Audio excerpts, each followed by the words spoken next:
Yeah, that's right, we're back with another video. And today I'm pretty excited because I'm going to be talking about the 10 phases I went through when learning to 50/50 grind.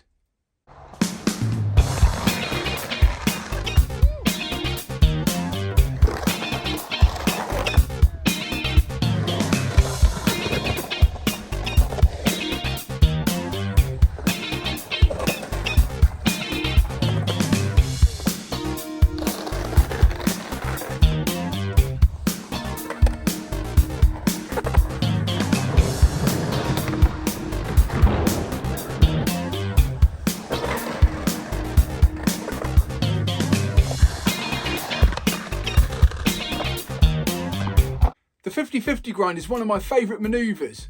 It's taken me ages to learn it, and I think I gravitated towards it because it sort of has a bit of a surfing feel. I liken it to a lip line floater on a surfboard. Now this video pretty much starts out where the 10 phases of calf grind video ended.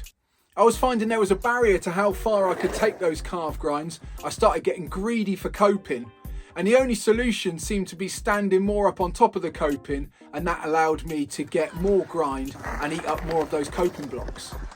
So if you're new to the 50/50 grind, you might want to go back and check out that 10 phases of calf grind video, and you also might want to check out the 10 phases of axle stall video, because phase 1 of learning the 50/50 grind for me was learning to axle stall. So for the axle stall, I won't go into huge detail about learning it, but needless to say I found it really hard, and there were a few barriers to entry. The first one was the fear factor of going up, turning my back to the coping and trying to stand on that coping. And the second one was the fear of trying to come back in without hanging up. I managed to find loads of different ways to fall off whilst learning the axle stall, but after a bit of work I managed to start getting the axle stall fairly consistently. And it seemed to me that to get the 50/50 grind, it was just an extension of that axle stall. So just a case of coming into the axle stall on a bit of an angle and trying to carry a little bit of that speed across the coping before coming back in.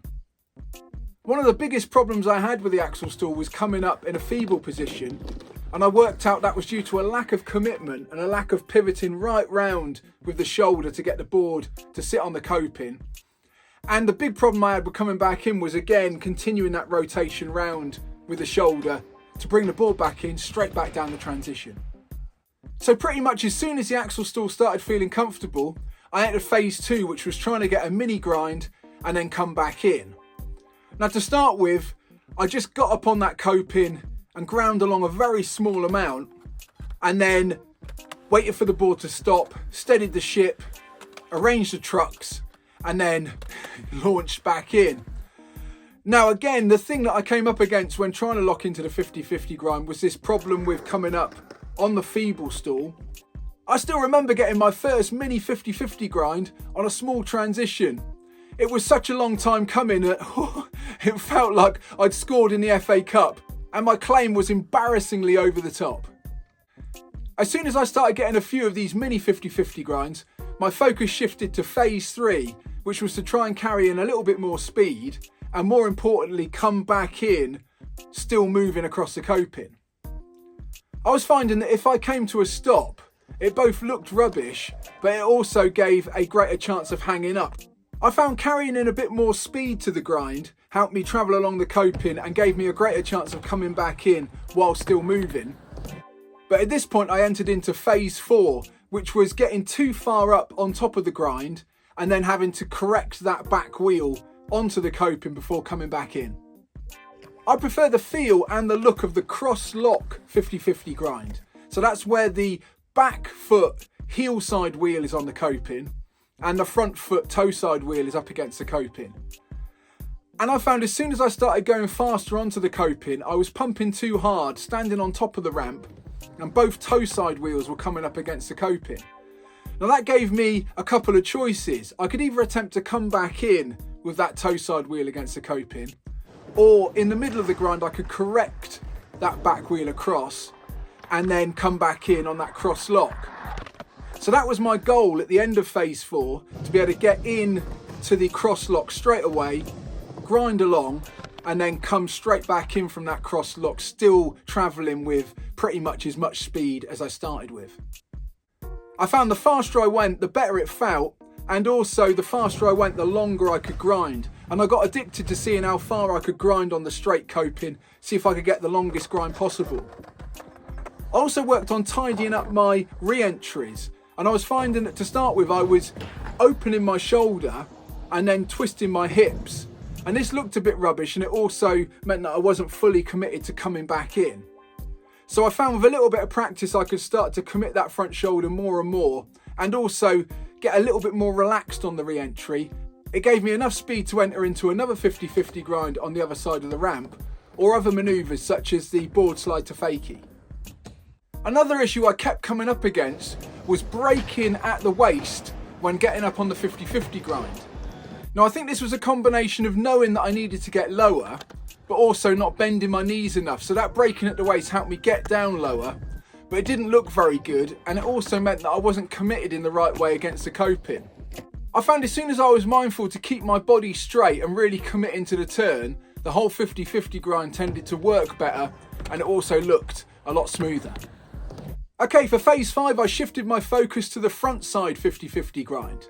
The backside 50-50 grind was starting to feel comfortable on the smaller transitions, so I needed a new challenge, and oh my goodness, the front side 50-50 was definitely a challenge. I approached it with very much the same rationale as learning the backside 50-50 grind, and that was to learn the front side axle stall first. Becoming comfortable with re-entering from the front side 50-50 grind was something that took quite a lot of practice, and I used really small ramps to build up my confidence. There was something about pivoting back in without being able to see where I was going that was really scary. And as usual, I found the key point was to drop that front shoulder into the turn and also look with my head. I also found that locking in with the back heel side wheel against the coping was essential, and that gave me somewhere to really push off of when I was coming back in.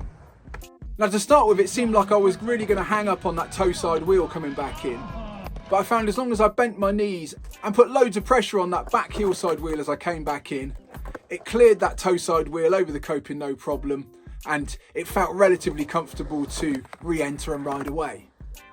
For my early attempts on the frontside 50-50 grind, I preferred to lock both of my heel side wheels against the coping, ride along, and then come back in. And I found on the straight coping that worked quite nicely. So I worked on improving this by getting a cross lock frontside 50-50. So for this one, I locked in my back heel side wheel, but brought my front foot toe side wheel across for that cross lock. And I found I could really lock that in and stay more inside the ramp and a little bit more committed. So for phase 6, I started working on the ride on 50-50 grind. So for this one, I was coming onto the coping from the deck, locking the wheels in, getting into that 50-50 grind, and then entering the pool or the mini ramp to start my run. Now this one was a really fun way to start the run, and it also got rid of that pesky entering the 50-50 grind stage that was difficult on both the front side and backside 50-50 grind. It just allowed me to enjoy the feeling of the grind and then enter into the ramp and start my run.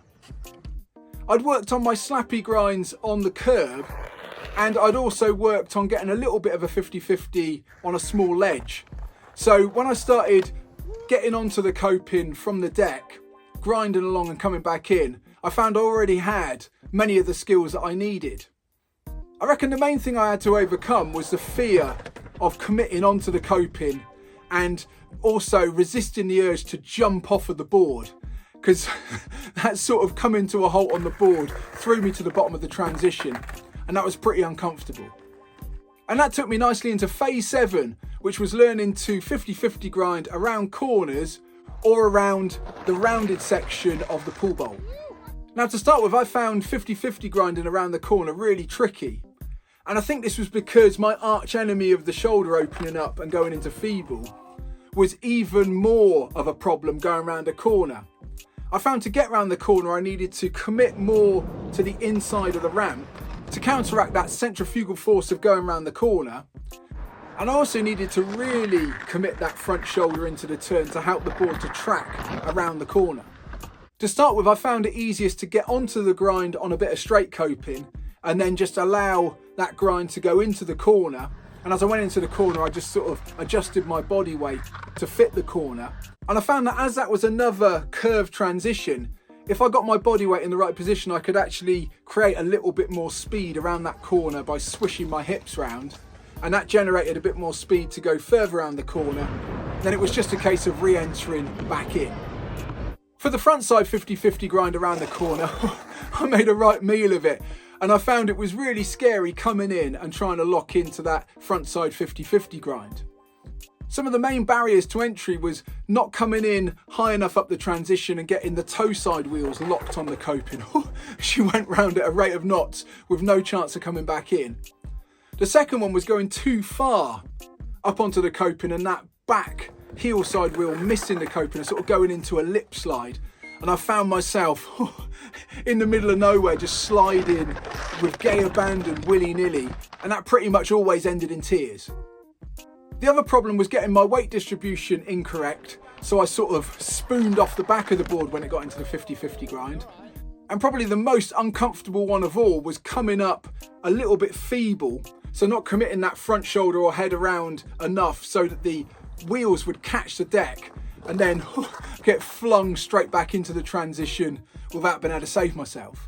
I also found coming back in on the pull coping pretty tricky, but I'd already worked on it on the ride-on 50-50 grind. So I knew what was required, which was to really manual that front foot up in the air and push hard off of the back heel side wheel. And after a bit of practice, I managed to get some clean re-entries coming back in. Overall, the frontside 50-50 grind on pull coping is one of my all-time favourite manoeuvres. It makes the most amazing amount of noise. And there's also quite a lot of theatre to the way it looks, both getting on the top and coming back in. For phase 8, I started work on grinding across the coping backwards and then coming back in. Now I found the frontside version of this the easiest one, and I also put a bit of work into the backside version. I also worked on doing the backside 50-50 grind to fakie, and I have to say that trying to get those wheels to unhook from the coping and then slide down the transition and come out fakie was pretty scary. So for phase 9, I decided to up the ante and test my 50-50 skills by trying a 50-50 over some obstacles. The first one was the pull steps in the XC pool. Obviously coming off that 50-50 grind halfway through, ending up getting tangled in those steps was a big worry. So I found myself going a bit further than I needed to and then coming back in. I also found that the spine in my local bowl was a really fun challenge. The first one that I tried was coming in for a frontside 50-50 grind, which turned into a backside 50-50 grind as I went over the top of the spine. Again, there were plenty of opportunities to come a cropper with this one. It was pretty perilous, sort of standing on top of that coping and trusting that the wheels would lock in as I ground along to transfer across that spine. There was also a long 50-50 grind that went across over the top of where the spine joins the end of the bowl. And this was on a fairly large bit of transition and also required a fairly long grind to clear that little bit of where the coping joined.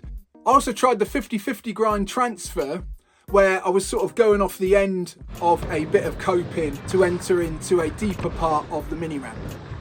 I also enjoyed trying to go up and down escalators in mini ramps. So where the deep end goes into the shallow end, some of the mini ramps I like to ride as a bit of coping that's on a bit of an angle. And I found it was really fun to try and get onto that escalator and ride down the coping, increasing the speed and then trying to make it back in to the mini ramp. I also found I could do ride-on grinds on those sort of taco Cornish pasty style things you see on the street course. And I also found one of those as part of a bowl where I could get on the 50-50 grind, go up and over the top and then come back in the deep end. One of my favourite obstacles to try and get over was the death box in the local deep end of the pool. And that takes me nicely in to phase 10, which was getting the 50-50 grind to work on bigger transitions and most importantly ones with a little bit of vert on the top. So taking the 50-50 grind into the deep end of the pool was pretty scary for me, and I secretly suspected that I'd never quite make a 50-50 grind in the deep end where there was a smidgen of vert. When I started out, it just felt miles away. I wasn't even getting the two trucks on the coping. I just kept on coming up too high up on the transition through fear and not committing, and I just sort of rolled out the top and rolled away. Eventually I started to offer the trucks back onto the coping, started to try and lock in, but I came up against all the same obstacles as I had trying to learn them on the smaller transitions. Eventually, after a bit of trial and error, I found that if I carved as fast as possible across the coping, whilst keeping my knees nice and soft and also really committing that front shoulder round so it felt like I was turning my back on the whole transition, I found I could get the trucks locked in, and then if I took enough grind and had enough time to sort of arrange my mind, I could commit to coming back in down the transition. Now, to start with these, there was a fair chance I was going to spoon off coming back in. I was coming back in with my knees not bent enough, and that was causing the board to pivot around, and then I was just splatting on the flat bottom. So after a fair bit of practice and a fair few sessions, I managed to get a half decent 50-50 grind in the deep end of the pool, and I also managed to get a few to make it over that def box, and that felt like all of my dreams had come true. However, I still have got one more dream to go, and that is to 50-50 grind on the vert ramp. I now find it way more comfortable to 50-50 grind around corners. And I think this is just purely because I've practiced it so much, because the places I like to skate are bowls and pools. So the idea of trying a 50-50 grind on something a good 5 foot bigger than anything I've 50-50 grinded before with straight coping is a real alien concept to me, and one I'm going to have to try and work on getting my head around. Well, that's it for this video. If there's anything in there that you found helpful, then please do leave it in the comments below. Also, if you're starting your journey on learning to 50-50 grind, please do share with us whereabouts you are in your journey in terms of the phases in this video. And also feel free to hit that subscribe button if you're new to the channel. It just means you'll get notified of any new and upcoming videos as soon as they're made, and I'm making new videos pretty much every week. As ever, my name's been John Bishop, and I'm a middle-aged guy learning how to skate.